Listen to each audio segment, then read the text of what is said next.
And go ahead. Well, the thing about it I'm is, gonna it, mute the others. Yeah. Mute them all.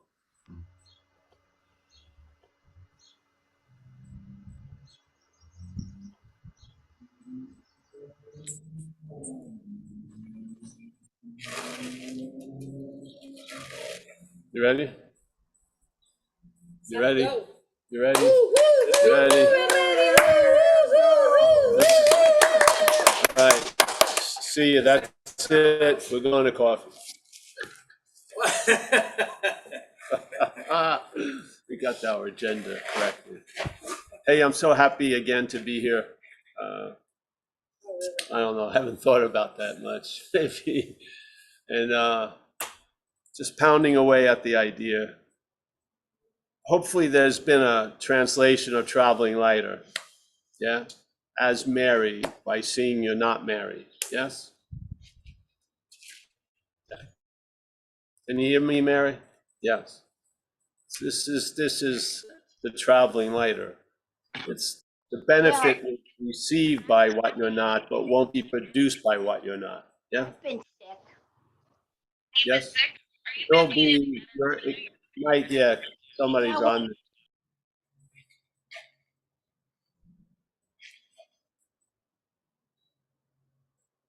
Yeah, your experience, the experience of Mary will become lighter. Yeah? Not because of Mary, obviously, but from Mary. And the of the talks are just to reinforce what doesn't need to be reinforced. The horse is in front of the cart, being ourselves reality. The seeker is the sought. You can't use yourself to find yourself, obviously. Hopefully these things land and stuff just shakes off. And there's not even a real big observation of it, yeah? It's really funny where people are looking to see when they let go, and when they let go, they weren't looking to see if they're letting go, yes? The effect that we're looking for is deterred by us looking for it, yeah, as we're not. It just keeps, that example just keeps reappearing. It's gotta find some traction. Yeah. There's gotta be a certain point, because something that's manufactured in time, a finite effect, cannot withstand the infinite fact. Yeah, it's gotta drop. There's so many holes in it, and it can't hold its breath long enough. You know, it can't punk out the infinity.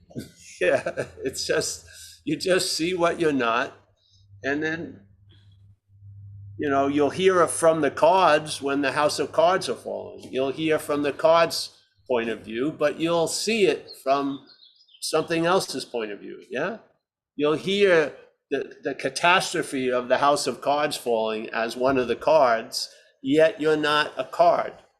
That's the beauty. Yeah. So the whole idea of the skin and the snake, being clear that the skin is taking itself to be the snake.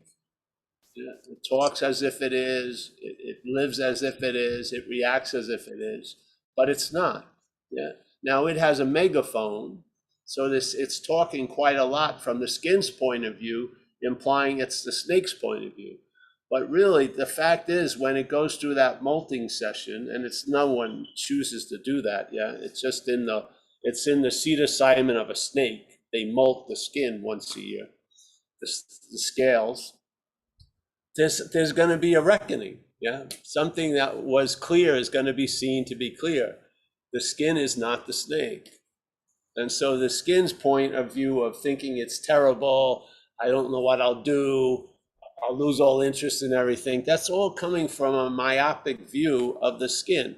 Yeah, we're the snake in this example. So yeah, you'll hear that thing talking, you'll hear it screaming, but it's not you.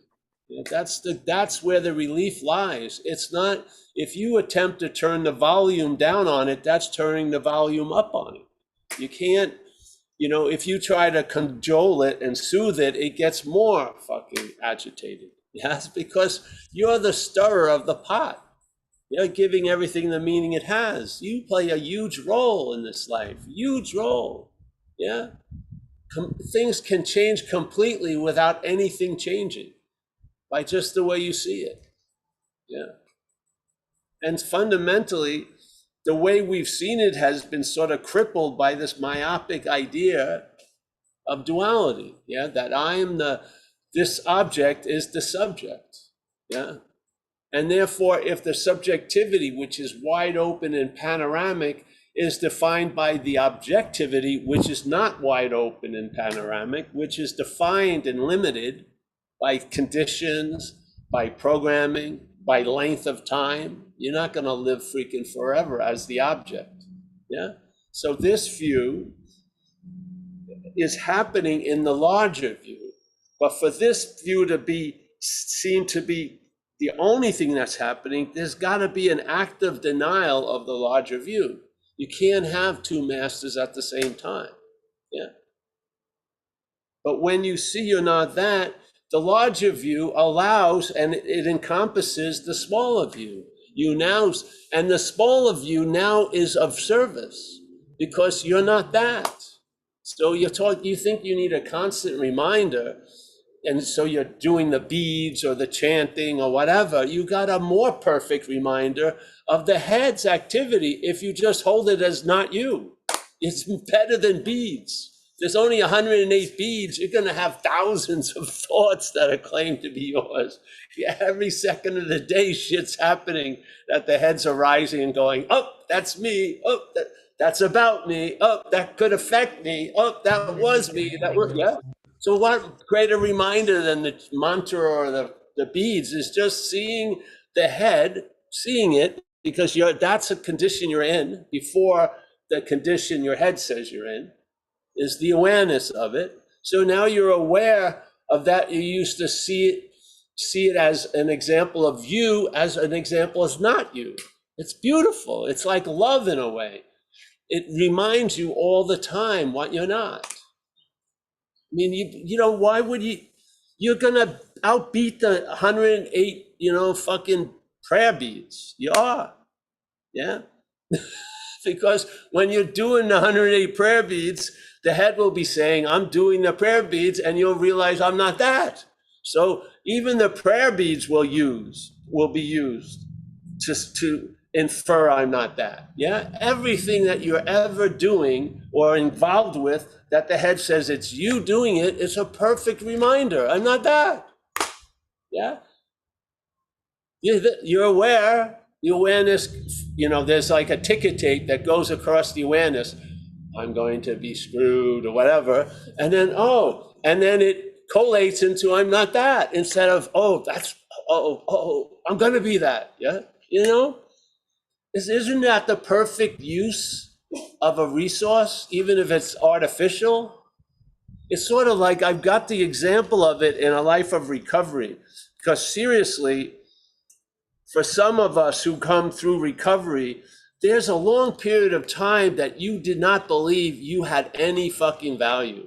Everything you did all day was fucking trying to get an advantage or take something or get something from someone else or whatever. Yeah, you were actually an example of a parasitical movement. Yeah, and your judgment was that there's no value in this life. So I'm just gonna fucking drink until I go to jail or die or go to the next institution. I just give it up. I mean, it's hopeless. Yeah.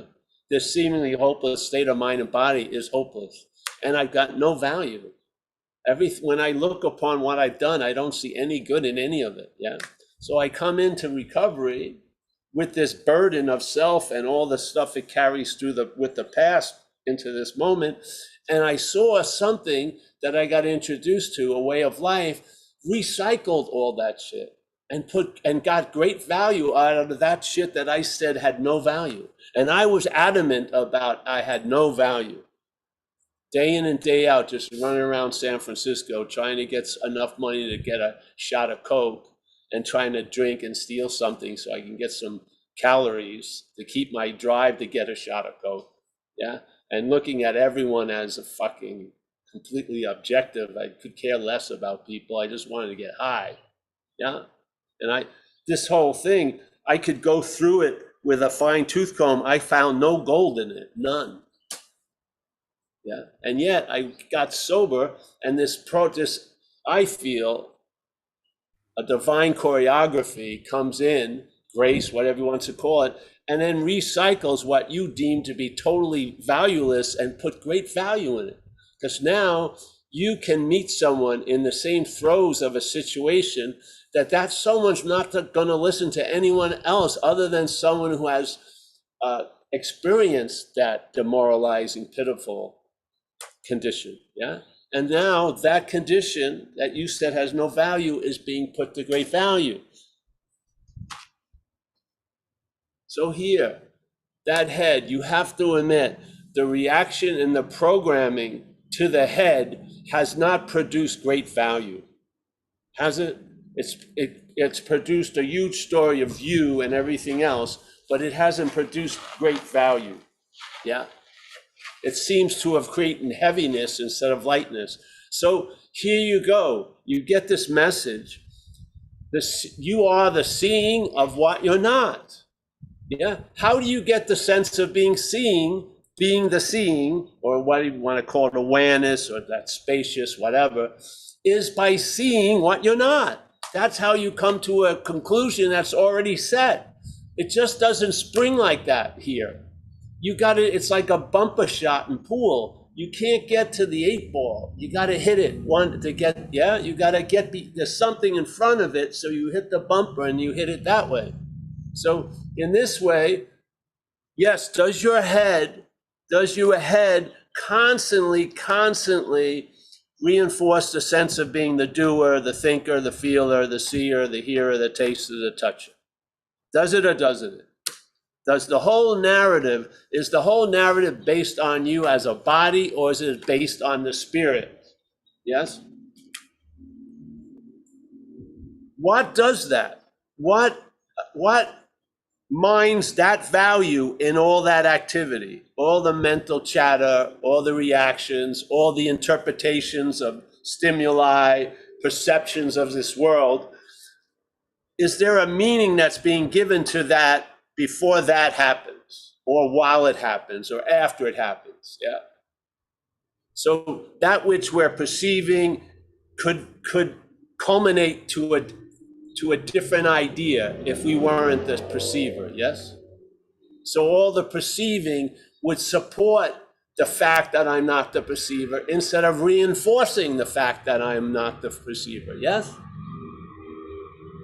Reinforcing the idea that I am the perceiver. So you're turning the whole thing around just by a simple recognition, because usually it's almost as if it's like as simple as this. So usually we're like this, all the shit's going on, I'm gonna be this, and we're in consent, really. We're walking around believing we're getting moment to moment news about my life, Paul, yeah?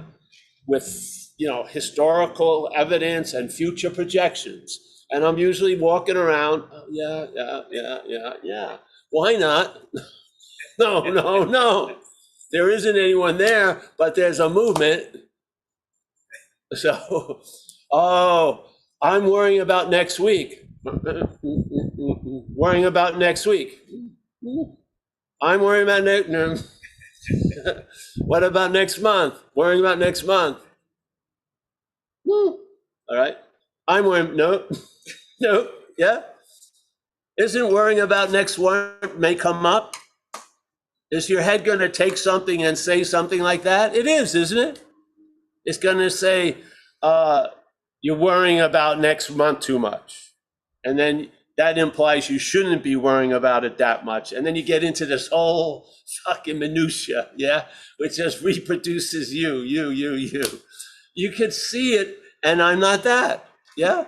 You wouldn't have to worry about next week or the importance or non-importance of that. You would just see There would be a negation of it's you worrying about next week and you being the one that's going to be there next week. Just a simple negation, because right now, without knowing it, there's an affirmation of it, isn't there? The same worrying about next week is being used to affirm something. Why can't it be used to negate something? This is duality, isn't it? There's affirmation going on right now, and there could be negation going on right now. What is it with the affirmation and then trying to affirm something else to, you can't affirm that which isn't so through affirmation. You can't make it disappear. It's negation. Yeah? There isn't anyone worrying about next week. There is worrying about next week, but there isn't anyone worrying about next week. Yeah? So there's the worrying about next week. What is it being put to use, and by what? How is it being put to use? Is it just, worrying about next week? No, it usually triggers, I shouldn't be worrying about next week. I'm a great practitioner. I wrote the book, Be Here Now. How could I be worrying about next, on and on and on? Or you could just see, you'd lose interest in worrying about next week if it wasn't about you or you doing it. You will. I'm telling you, just like you'll lose interest in it. And the interest is the key. Yeah? And that which you're not can't lose interest in itself. That would be interest in itself. There's a loss of interest in that. Yeah? How? By seeing what you're not. It's not going to lead to a loss of interest if everything you see implies you. Yeah? It does lead to a loss of interest when everything that's heard, felt, seen implies not you. That leads to a loss of interest. Simple. Yeah. Duality, once again, one thing reinforces something, one thing negates something. It uses whatever comes after to do either one or the other. Mostly now reinforce something. There's very little negation. There's a lot of denial, which actually reinforces it even more. Denial is not negation. Denial is you're taking something to be so real, you don't want it to be real. So you just fucking deny it. No, negation is seeing it's not real. It's not mental denial, it's negation. So here you go. Your head's gonna be yapping all day. You're gonna get reports about the body. People may call, you may see things. You may have acid reflux or whatever. Something's going to happen. And then there's going to be a snowstorm of thoughts and reactions and interpretations. Yeah. Isn't there everything that passes by, something glues a tail on it, doesn't it? There's an adding on to everything that it implies or means there's something to do with me. Yeah. This me that I'm not. Yes or no? And it's going on pretty much undisturbed most of the time. We're walking around, it just keeps bonding this idea. Everything goes at, I'm the one. And then we dream of freedom, but as that, when the freedom is from it, yeah? So in this case, you're just gonna look at that point before everything else. Is Paul worrying about next week? Or isn't he? If there isn't any Paul that's worrying about next week, I'm telling you, worrying about next week will not have the impetus. They won't have the weight that it has with Paul involved in it. Yeah. So we don't see this constant affirmation of what we're not, but now we can add a negation of it. Yeah. It's nothing you do, you see. It's not a doing, you see. You see worrying about next week. You don't see what's not there, which is Paul worrying about next week. You don't see that. You just see thoughts worrying about next week. You don't see thoughts worrying about next week, Paul. You don't go there. It's worrying about next week. You see the idea of Paul, but you're there before. You are the negation. You don't negate, you are the negation. Because what you are negates the assumption of what you're not. If you're not sensing what you are, then you're going to take anything. and everything to be so. Yes? We've had it many times. There's been a lot of charlatans that have shown up in a lot of expertise. And then they find out they're fucking grifters and shit. Yeah? Because we don't have any touchstone. Most people's idea of spirituality is an experiential event. I want to get high, I want to feel clear. It's like this, yes? It has nothing to do with basis or inherent condition. It's about acquiring conditions and trying to, blow up this basis and apply a new one. It's never recognizing you are what you're looking for now, because there would be no business plan if that's the case. How could you plan a business if you are the fact you're looking for? There'd be nothing to fucking sell. I'm sure you'll come back. No, you won't. So, I used to use this term earlier, which is fitting today, which is, I feel we are the seeing of what we're not. And just like my friend shared one day, he likes to see resentments because they remind him they're not yours, they're not his, yeah? He wouldn't have that reminder unless the resentment showed up. And you wouldn't have the reminder that you are the one who has the resentments without the resentment shows up. What is that movement that gives that meaning to the resentment? It's not the resentment itself. There's an act of reaffirming something or negating something. And we are at that point of the negating or reaffirming, yes? The resentment is after the fact.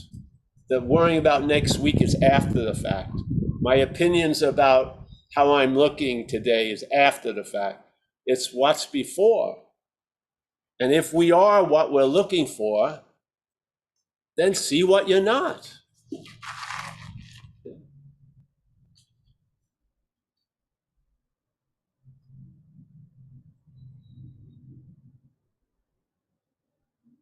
It's really that simple. It's sort of like before you'd hear this shit like a CNN newscast, and now you see it as Comedy Central. It's the same show. It's just the response of the audience makes the show what it is. The show doesn't make the audience what it is. The audience makes the show what it is. You can take this thing to be an incredible drama when it's a fucking comedy routine. Yeah, some people, there's great things called The Onion, where they write as if it's a real story, but it's so absurd, but people believe it's a real story because that's how absurd this real place is. It's like a fucking incredible satire. You can't believe it.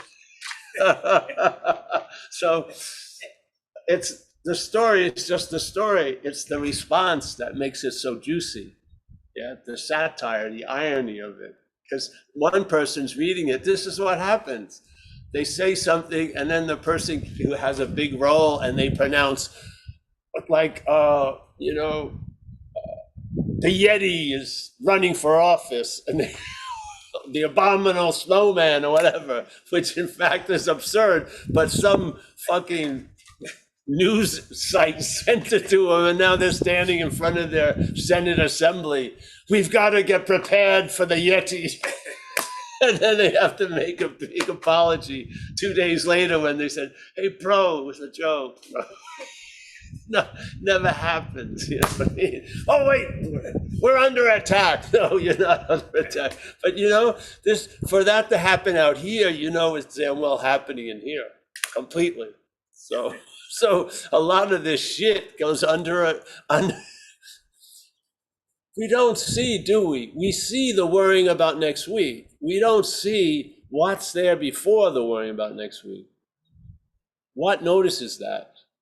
It's quickly forgotten by the mental state. It wants to run you to the beginning of its story, which is after the worrying about next week. It wants to, because after worrying about next week, there's a you that was worrying about next week. It wants to rush you right there.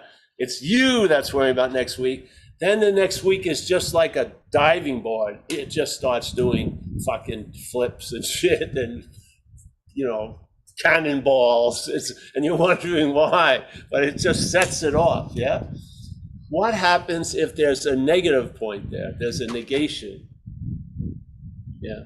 There's a negation of that which is implied after, before. So you negate the product before you buy the product, instead of trying to get out of the product, which is a form of being in it. Yeah, you realize you're not the product. Yeah, you've seen it. You've seen the manufacturer of Paul, not as Paul. You've seen it. Yeah, you're seeing it.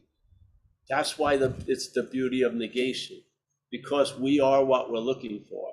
There'd be no other possibility but negation, if that's the fact.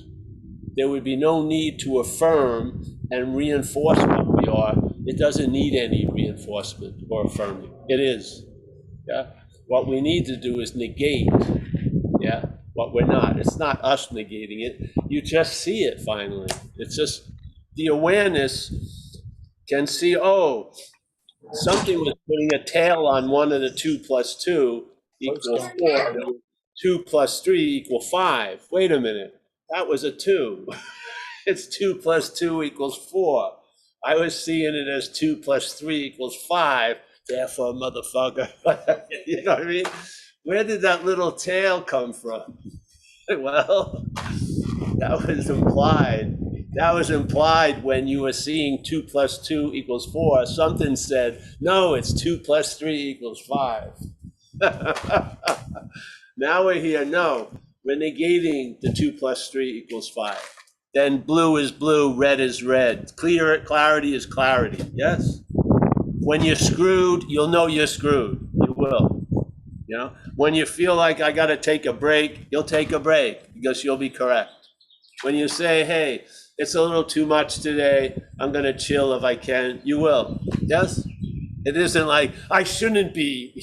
No, you'll just respond to the conditions as they are, not as you think they should be, or as you thought they once were, or as you think they should, in the future. No, right now. Hey, I'm outmatched today. I'm gonna limit my affairs if I can.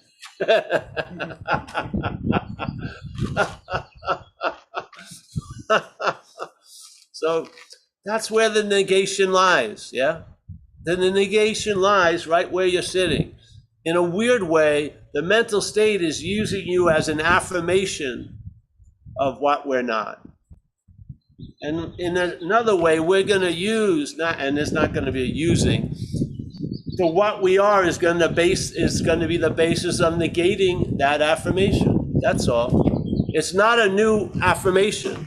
Yeah, it's not like the thorn in the foot that's bothering you and you get another thorn and you pull it out. You don't replace the first thorn with the second thorn. You throw both of them away. Yes? So it's a negation. Yeah, it doesn't lead to an affirmation. There's just a negating the assumed affirmation. That's all. Yeah, because you are the affirming quality. Now, your affirming quality is being used to affirm something that's not true. It could also be used to affirm something that's true. But first, there needs to be a negation of what's not true. Yes? Beautiful. And then your day is affirming of what's true, because you're here now. Not because of any great effort, but the obviousness that you've never not been here now.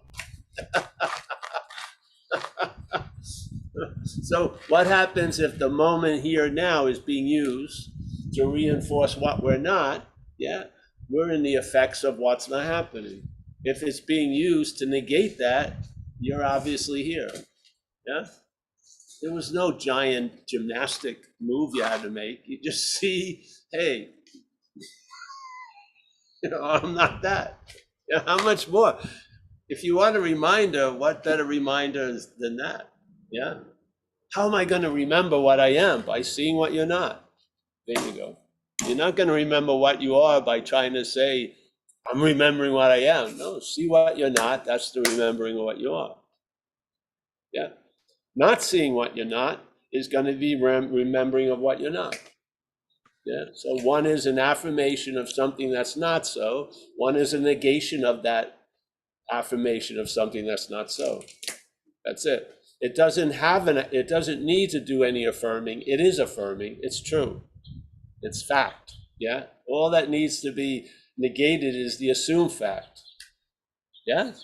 You don't have, and it's not sort of, it's just a way of looking at it. After a while, that way of looking at it is not necessary because the seeing is established. Yeah?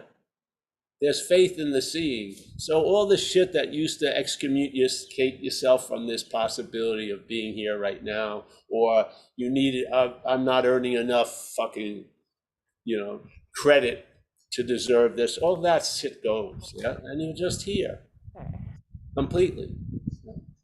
Sleeping, awake, anywhere, walking, not. Yeah? You don't ever get gypped anymore. It's completely here. The head's off. So, but there's been enough negating of it. There's only so much that needs to be negated. It's not so. Yeah. It's not like that it becomes real every second. You don't have to keep killing the imaginary beast. You just have to allow the horse to be in front of the cart, which it already is. Just need to get into the habit of, instead of seeing everything from the cart in front of the horse, you now see the fact that the horse is in front of the cart. Yeah. It wasn't made up fact. It didn't happen. It's always been that way. You just see things as that. Yeah. You get a hit and it tell you it's always been this way. And there's a fucking sense of truthness to that. Yeah. Because you realize the head had a story that you must have had done something to arrive at this incredible place. But when you arrive at that incredible place, it tells you on having never left. And it's always been this way. Which one do you want to believe?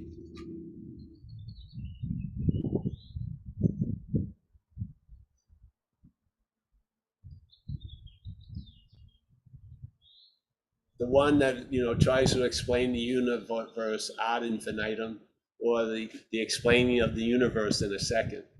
Yeah, which is, I mean, really, the thing will just keep on trying to explain everything, and then there's a true explanation. You are what you're looking for. How hard is that?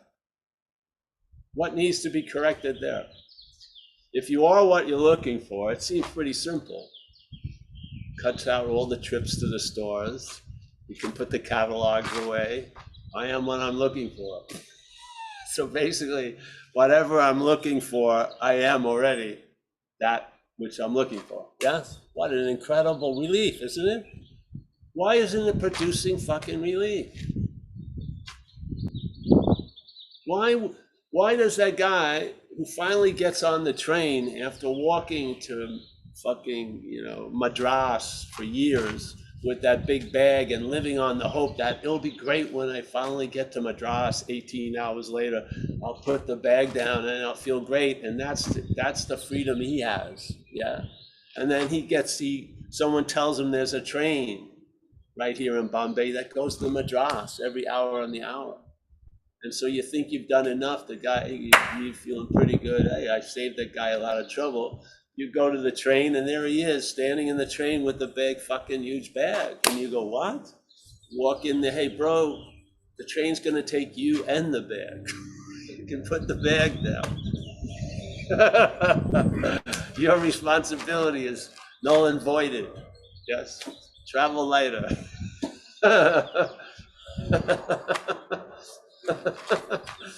This is what satsang is, yeah?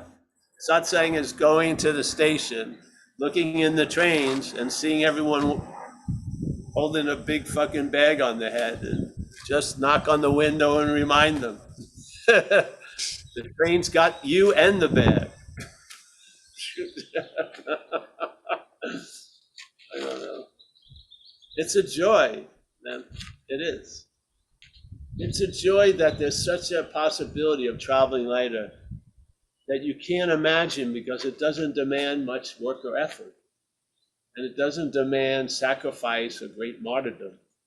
It just demands seeing, which is your inherent nature. It just demands awareness. Hear a message, see where it takes it, what the message does and doesn't do. Yeah? And hopefully things that have always been that way will appear to always be that way right now. Yeah? And you're onto something. Show up, have a nice day. Yeah? Go get a coffee. Yeah? Yeah. Yeah. I tell my friend, I don't want to go into it. So, yeah, let's keep it simple. But yeah, do you see? Do you see that, like, as the Course in Miracles says in a beautiful way, one of those beautiful paragraphs, I go to it a lot, but, you know, firm in faith in this something else you make to be yourself, yeah, is the active denial of what you are. So while you're in firm, and so here you are, right? So here is faith. Yep. So the head is presenting, is making this something else to appear to be you. Yes? Now, if you sat there before and you see that that's not true, it would pretty much end the effect. If you see that it's true, then it feeds it, yeah? And now suddenly, that appearing to be true to you, being what you are, reality itself, now turns into the active denial of reality by reality. So firm in faith that we are this something else the head is made to be ourselves is the active denial of what we are. So where is it? Where is it on a hill with a cross? It's in moment to moment. That's where it is. Moment to moment, the head is firm in faith. You're not, hopefully. The head is firm in faith in there's something else it has made to be yourself. Yeah. It's evidence that is totally bogus. It just keeps bloviating as it always does over. It doesn't seem to have the ability to learn. It doesn't. It just doesn't. Yeah. You have a spiritual awakening, it claims it. You had a DUI, it claims it. Yes, it just claims whatever's happening to reinforce the narrative. That's what it does. Yeah. Where is the freedom from that? After it or before it? If you believe that you are fucked, then the only hope is to try to become unfucked on some level. But if you see the freedom is before the bondage, it's not after the bondage, it's before the bondage. That's the negation of that something else that keeps saying it's been made to be you. It's just the negation of that. It's not negating the thoughts of next week or the feelings of what we call feeling bad. What the fuck does that mean? Doesn't sound so specific, does it? It's just a feeling that's bad. That's just fucking. It's like taking like it's putting like tri-tip on salami. Just putting a tag on it. Oh, that's you're going into a depression. It's excitement. You're going into a depression. Fucking whatever. Just stamping something on whatever comes by. I authorize this piece of meat to be full of shit, really, all the time. So now that whole, are you truly believing it's gonna stop? Do you think it's just gonna talk to you about rose petals 24/7? It's not gonna be like a bubble bath all day. No, it's not going to do that. It has its whole story. It can't help itself. It's mechanical. You can't talk to it and try to convince it. It doesn't work. It's just, we run into it in recovery, this thing of self can't get out of self. It's amazing how many times it's failed to escape itself, yet it keeps attempting. Yeah, and I don't see an end to it. So where is the relief? It has to be before. It's not going to come after. Yeah, they've already commodified the relief after the world. They're usually going to pay for it somehow. Yeah. I guarantee you'll have a little relief. Take this, do that. We're talking about the relief before it. What's that? That's us, eh? So what is it? Just this or this? Simple, really. Sort of like the cross, yeah? Basically. Maybe that was the symbol of it all. You know what I mean? Yeah, but then we'll say, well, is there someone doing that? No, there's not anyone doing it. Yeah, it's a result of seeing something can occur. Yeah, does something to occur need someone to do it? No. If you follow Lord Buddha's logic, which is, hey, events happen, deeds are done, but there's no individual doer thereof. So yes, things can happen. Yeah, without a doer. You can lean this way or that way, and won't fall into the topic of choice. It's just the leaning, yeah? So now, negating or affirming. We're just talking about what's happening in the head, not as a fact of taking it to be so, but that sense of that it's used to imply you. And why not have something use it to imply not you? We run into this in recovery. It's an incredible thing. A lot of people in recovery they just flow right into this attitude that something is doing for them what they can't do for themselves. And they feel gratitude and they call it grace and shit like that. But they don't seem to be able to apply that to what used to do through them what they would never do by themselves, this lower power, let's call addiction, yeah? They can't see that. They're claiming all that shit. I did every fucking thing back then. Now I'm not doing anything. I'm in God's hand. Yes, but in fact, why?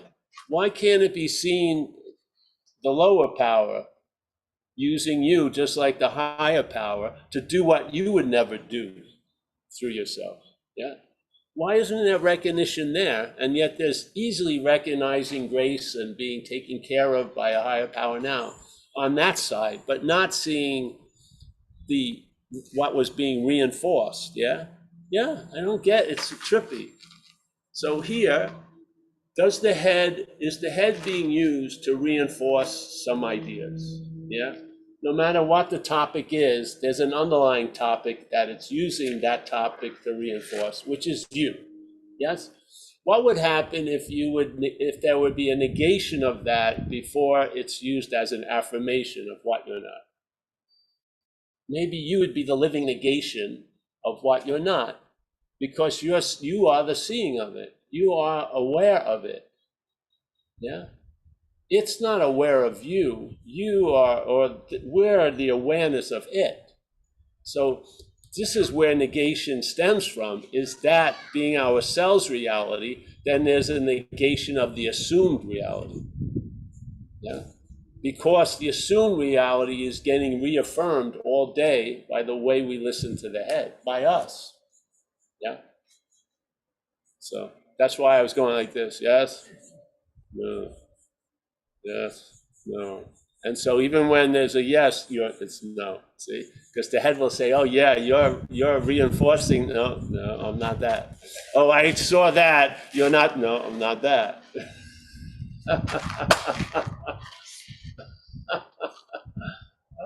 And just like it's a habit now, do you feel like you're in the momentary act of reinforcing that something else that you're not?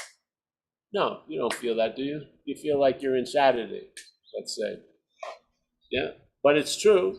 The same thing with the negation. It's not like there's negation all day, like an act. You're convinced, yeah? You're convinced that there isn't a Paul before the worrying about next week. There's an appearance produced by the claiming of worrying about next week after, but there's no Paul before. Yeah. Get 1,000 examples, one example, 100,000, doesn't matter. The fact is the fact. Yeah. There you go. I sort of like it this way. If you want to get to the basic duality of affirming it or reaffirming or negating and affirming, it's in the head, yes? The role of the audience to the show. Yeah. And maybe it arrives that you've already affirmed it before there was any affirming of it. The head just says it's already so. The head doesn't say you're becoming self. The head says you already are one. So it's reinforcing is a presupposed reinforcing. You never made any fucking choice in that. It just tells you it's already been so. Now you're looking at and seeing that as bullshit. And so what? You're in the ever-present negation of the assumed fact. Hallelujah. Yeah. Yeah. What are you going to get? Nothing.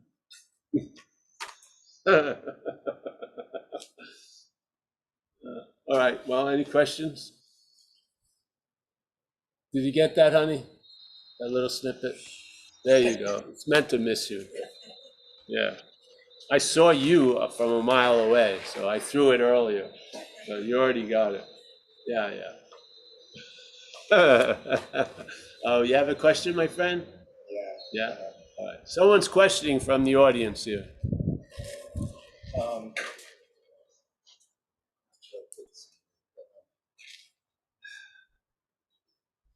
I'm just wondering if the head mind does a little bit of trickery around the sense of no self. And I guess what I mean by that is, like, I know there's no thought. I really do. I know that. Yeah. I know there's no reason. But it doesn't feel experiential. It feels. Well, it doesn't have to feel experiential because it's not from experience. It's from what's underneath experience. It's the being of it all. Yeah. Yeah. See, some people are looking for a stabilization on a level, like Course in Miracles calls level confusions.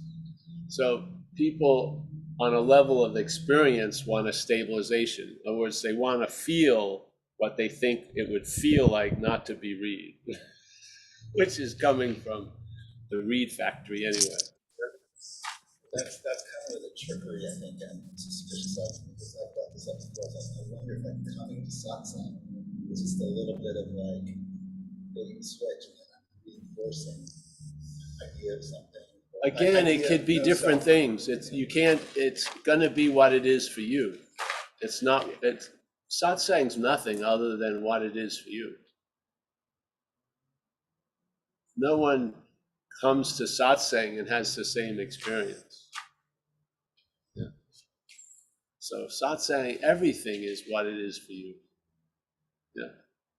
So if it is for you that the head is, and you think you're the head, that the head is using the satsang to reinforce the idea that you're going to get something, so on and so forth, that has value.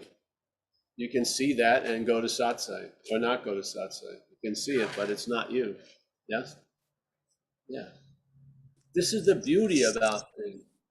Going to satsang brings shit up you wouldn't see going to most other places. Yeah. You wouldn't. You're not stopping before Baskin and Robbins and saying that. Am I fooling myself going to, no. But satsang brings out a lot of stuff and brings into a clarity stuff that usually it's almost as if we make a landscape before we see it. We're walking around just thinking how things are, yes? Basically, and a lot of us not letting how things are intrude, So here, satsang brings a lot of shit into a high contrast that is pretty muted most of the day walking around, I feel. And, the event of the emperor having no clothes happens a lot at satsang, I feel. And of course, the subtlety of the head will try to trick you again. And it doesn't fucking matter, really. Because the fact is what you are, and what you ain't. Yeah? So all the debating and the battling, the victory is already had. You're not that. Yes? We're doing like it's like fake wrestling, so to speak. The who's gonna win was decided long ago. So, if you want to get in the ring or not, it doesn't matter, in fact. So, but the head's always I feel, implying it has a lot of relevance in a lot of things it's not relevant in. Yeah. So I like satsang. I would, it's a nice company too, because a lot of needs get met. Even in our loose knit community, the sense of belonging is helpful for people, action figures. Yes. So this is a multi-service event in a lot of ways. And the beautiful thing is you may get a lot, but the whole event is really offering you nothing. So there you go. No. Yeah. So don't let your head get too cute with it. Just or let it. It doesn't matter. Those days of thinking this can block me off from the sunlight of the spirit or something, it's all bullshit. You are the light. How can you be blocked off? So, but it loves those things because it's either relevant, it either has to co-sign and get involved or get completely extinguished. It displays relevance in both, joining the trip or, yeah, I don't feel it's that relevant for the trip. So, yeah. And, but I also feel like you're not getting out of here. There's not going to be a transcendence. There'll be no,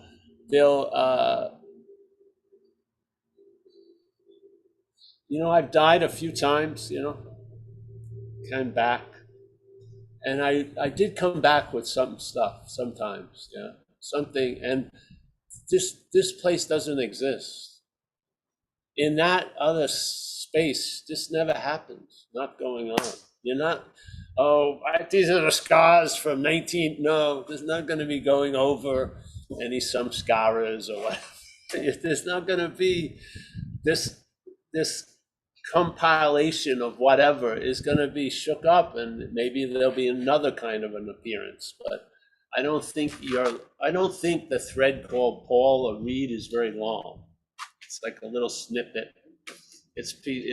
And it's not in the main film. It's dropped on the cutting room floor, the editing floor. It's just, and then the larger thing just goes on and on. Yeah.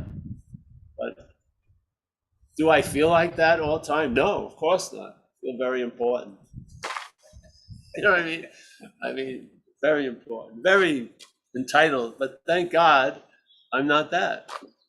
So my feeling entitled is a reminder I'm not that, which is valuable here. In time, you can seem to forget the unforgettable. You can. In time, we have seemed to have forgotten what we are, hasn't it? So maybe there's a need to remember in time, but you don't want to remember what you are. You want to remember what you're not.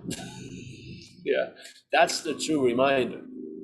If you try to remember what you are as what you're not, it just reinforces what you're not. Don't you see it? It's a simple, this is like spiritual mathematics at the first, 1 + 1 = 2. No algebra, geometry, simple things.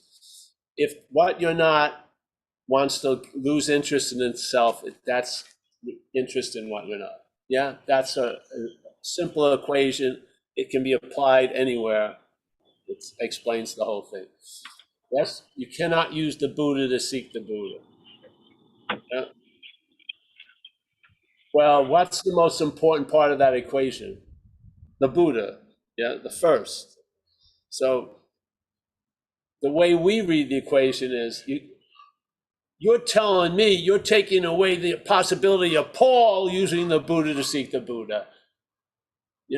You're treading on my fucking liberty. Paul wants to use the Buddha to seek. No, we're not doing shit anything.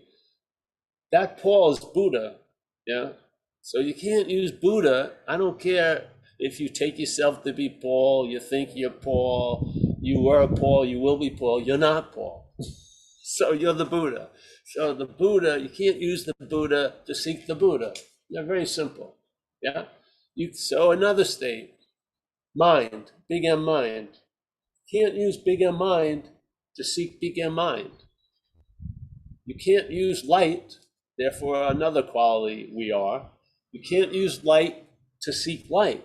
That would be, whatever. Yeah? You can't use light, oh, it'll never work. Yes? So basically, 3 synonyms of you is Buddha, mind, and light. Yeah? Not Paul, Paulie, and whatever. It's Buddha, mind, and light.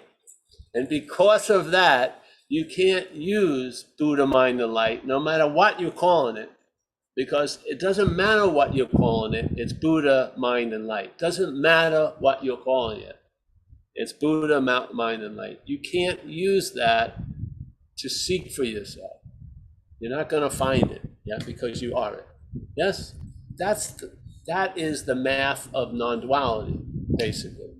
The math of non-duality changes the equation of seeker and sought to the seeker is the sought. So it just squeezes the numbers out, yeah? And it's not add equals. No, it's basically negate, negate, negate.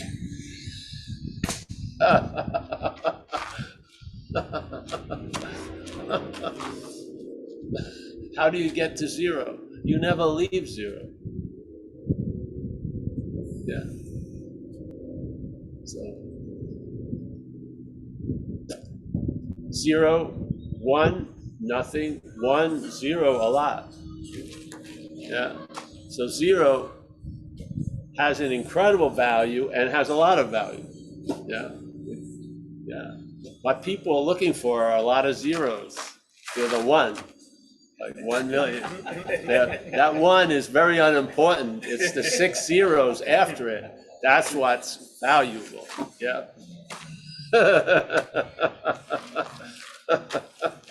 You don't want 1, do you? No. $1, but 1 with 6 zeros, fucking far out. So where does the value of 1 come? It's the zeros. So there you go. Anyone have a question there? Yes, Grateful Dave. Grateful Dave. Can you hear him? I'll tell you what he says. Oh, you can. Hey, Paul. Hey. Thanks for another great talk. I got really lucky the other day. I stumbled upon a treasure trove of like 9 and 10-year-old Paul Hedderman talks, which was nice seeing some older stuff. In one of those talks, you were talking about that which is resting upon self, and how when it rested upon self, there's a lot of discontent, restlessness, and irritableness going on there. And then you said, so what does it rest upon? It rests upon being. And when it rests upon being, there's a lot more steadiness. It was really helpful. I had never heard you say anything like that. And I just wonder if you still think of it in that way, and if you could just talk on that. Right now, I'm not thinking of it that way. But I can see, I can feel the drive of the statement. But the statement, I would use a different statement, but with the same drive. Yeah. So, because I think being is all of the opposites, resting, active, whatever, yes? And there would be the feeling of there would be something that would be resting and being. I don't think there's a something. So that's the language though. But yeah, the sentiment I feel is the same when I hear. Yeah. Yeah, just for me, it was helpful in understanding how. Let's say if the big camera looks through the small camera and seemingly forgets its qualities and now lives as if the small camera's qualities are its qualities, which would be fine if it was another small camera, but it's a huge camera. It has other possibilities, other access to other qualities. Therefore, there's a sense of irritable, restless discontent because it seems to be confined by what it's looking through, yes? And it can't make any sense because it thinks it is the small camera. It's identified as it. So it's very frustrated. And it tries to become a big camera as the small camera. And there's certain things about the small camera you're not going to make big. Yeah. You're not going to, it has a plastic lens. You can put $5,000 Nikon lenses on it, but you're putting those $5,000 lenses on a plastic lens. And the plastic lens is going to determine how you see through the $5,000 lens after it, yes? So the whole point is the thing, you know, then it may sort of try to just accept the situation, yes, and try to live the best it can as a brownie and shit, and get into a lot of philosophy, and yeah, you're feeling totally fucked, but I'm not fucked, you know, I see the value in it, things are gonna really work out for me, and you got a lot of mental magic going on, yeah? But then someone finally runs into you and looks at you, yeah, and then talks about the brownie camera. And then suddenly it says, you know, you're not the brownie camera. And he describes exactly what it feels like to be the brownie camera. You're like this, and you're not the brownie camera. And then suddenly it lands, and there's no tearing it away because it's not the brownie camera. There's no, we got to kill the brownie camera, do you live? No.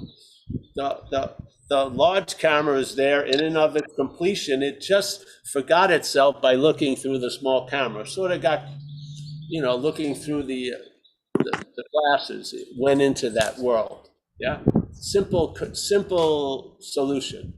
Yeah, it didn't lose itself while it was looking through the brownie camera. This was all a belief. It just assumed these things were true, and thank God they weren't. Nor will they ever be. Yeah. So bammo, now it could happen that the big camera keeps looking through the brownie camera, but now travels a lot lighter through the life of a brownie camera.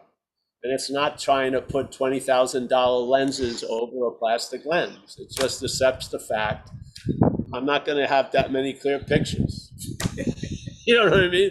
Maybe I'll just live more instead of taking pictures. You know what I mean? It could be very cool, but there's going to be a change. Not the brownie camera will demonstrate some of the change, but it's not the cause of it. The larger camera, it comes from there. Yes, it just needed to be clear about what it's not. Yeah, that's all. And this is the point. The whole point of non-duality is a fact, being ourselves reality. That's one of the facts that they present. The seeker is the sought. What's looking is what you're looking for. So the assumption in non-duality that's taken to be, this shouldn't even have to be addressed. Yeah, this is, you know, on the door. Yeah, being ourselves reality. Let's go into non-duality room. So we can talk about duality and recognizing we're not of that, yes? But the whole basis of it is being ourselves reality. Isn't that the strange suspicion that was tickled finally when you went to your first satsang? For me, when I heard it, that's what got tickled. And it seemed incredibly novel that I am what I'm looking for. That just blew me away. Blew me away, literally. It was like the last stop on the road. I just went in, heard something, and it's changed. And it was really an incredible move. I just see, I cannot, it's the most beautiful, like, carat of a beautiful jewel, non-duality to me. It transmits the light so well, yeah?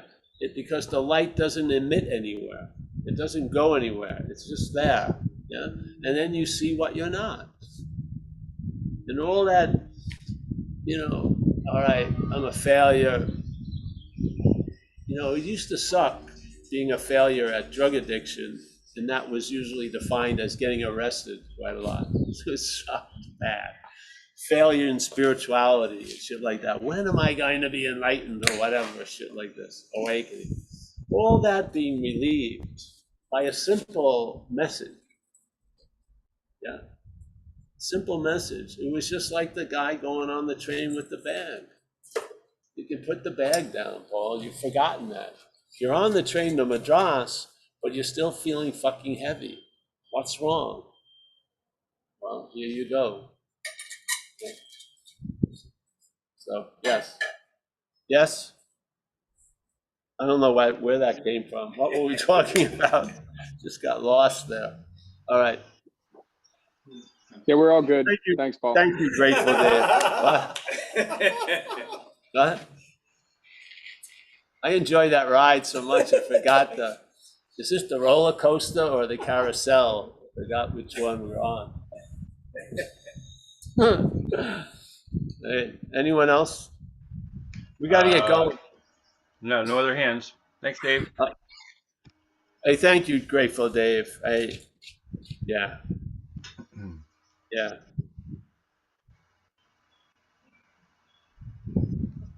Everything's in motion, you know. The head is in the tiger's mouth. That doesn't mean that's not the end of the line. You're going to go through the whole, basically it's saying it's over. So, you know what I mean? There's no backtracking. Too much has been revealed. So, yeah. All right. I'm going to say goodbye, eh? Okay. All right. Goodbye, Michael. Bye. Bye, Mike. Bye. I'm saying we all miss you, bro. Amelia was just talking about. How much I'm missing you, Mike. Yeah. I didn't sort of join the choir, but yeah. There you go. We miss you, Mike. Yeah. Oh, Kathleen, nice to see you again. Yes. Bill, yeah, it'll be nice to meet you guys live. Make sure you wear some pants and stuff to the sessions. Yeah. All right, we got Tommy. Nice to see you. Anu, thank you for all your support. It's a pleasure. You see it, honey? It's very simple. Yeah. Whatever is being presented isn't you. Doesn't mean it's not enjoyable or whatever, but I mean, you see it, well, whatever. I don't want to go anymore. I could feel it coming over again. I slipped from park to first gear. No! All right. We got Mike. Nice to see you, Mike. Thank you for coming. I hope, whatever. Stuart from Oz, nice to see you. Thanks, We got Paul. Vlad, we have a meeting in Italy. That'll be very nice. See you soon. This is David. David W. Nice to meet you, David. I don't think I've seen you before. No, thanks, Paul. This is my first one, but really enjoyed it. Thank you. Oh, you're welcome. Thank you. Happy to meet you. And there's someone else. I don't have any name for her. She's got a hand on her face. Nice to see you. Yes, she is. Yes. I should sit over there. We have Grateful Dave. We've got Stuart from Oz, Tommy from Ireland. Let's see who else is here. Oh, we got Nanette. Always like to see Nanette. Very nice. Tariq, I'm going to see you in Dover soon. I'll be in Dover at the end of the month, end of June. I'm looking for you, Tariq. Johannes, nice to see you, Johannes. Oh, there she is, the Queen of Hawaii, Judith. There she is. Nice to see you, Judith. Good to see you, Paul. The talk was beautiful. Thank you so much. You could be clearer. It was awesome. Thank you. I'm so grateful, Paul. Great. Well, I'm grateful to know you, honey. And yes, it's always a pleasure. Just thank you for all your hospitality when we were over there. Thank you. Yeah. Enjoyed it a lot. Have a wonderful day, Paul. Yeah, you too. Aloha, Amelia. Stefan on having never left. That's a very high statement to lay on somebody, Stefan. But you wear it well. Lucas, nice to see you, Lucas. Yeah. We got Ben C. Always a pleasure to see Ben. We've got, David. David looks like he's He's in a different location. Nice to see you, Dave from Oz. We got Roman. Always a pleasure. Rob. Oh, Rich, are you, is this your first time, Rich H? Yeah. I can't hear you, but. Oh, it's great. Nice to meet you. I can't hear you though. All right, I got to see Zach. Oh, Zach and Karen. Nice to see you guys in Southern LA, Southern California. Leah, she's on the move. Deborah B, always a pleasure, Deb. Thank you for your showing up. We got Mandy, Jim. Oh, Jim, nice to see you today. Nice to see you, Paul. Thank you. You're welcome. We got, here's on a train to Madras. There he is, my main man. Nice to see you. That's right. We got Mary G, yeah. I like this guy. He's cool. Susan K, my latte lady. I can't see these things. Leah, Mandy, Rob S from Louisville. Let's see if anyone else. All right. Hey, thanks everyone. We'll see you soon. Yeah. Thank you. Bye. Thanks, Paul. Thank you, Paul. Oh, you're Bye. welcome. Thanks, Paul. Send me slap under event. See you. Bye-bye. Bye, thank you. Thank you.